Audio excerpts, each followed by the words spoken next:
সামনেই পুজো, ভাবলাম আমার লুকটা একটু চেঞ্জ ও করি। ওয়াও, এটা হেড। সো প্রতি বছরের মতো আছি রয় ইউনিসেক্স পার্লারে।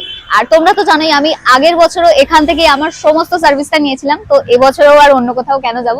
তো চলো ভেতরে তোমাদের সাথে সবটা দেখাই আমি কি কি সার্ভিস নেব। আমাদের অশোকনগর এই যে 8 নম্বর স্ট্রেট গোলবাজারের দিকে আসতেই রাইট সাইডে তোমাদের পড়বে। লেট না করে ভেতর দিকে যাওয়া যাক, দেখা যাক। Thank you thank you. মানে অলরেডি সাগর কাজ করছে, আমি জানি তোমরাও অফার গুলো দেখতে ইন্টারেস্টেড। তো চলো এক এক করে সবটাই দেখাবো। কি কি অফার আছে দেখাও, দেখা যাক আমি আজকে কি কি সার্ভিস নিই। পুজোর জন্য বেশ কিছু বেস্ট অফার আমি এখানে দেখলাম, তার মধ্যে থেকে আমি কি সার্ভিস নেব সেটা তো আমি সিলেক্ট করেই নিয়েছি। তার আগে ওরা আমাকে দিয়ে দিল একটু জুস। চলো আগে জুসটা খেয়ে নিই। অফার তো হলো, বাট আমি এখন এখানে যেটার জন্য এসেছি সেটা হলো আমি হেয়ার কাট করাবো। আচ্ছা না, আমি লং এর উপর রাখতে চাই।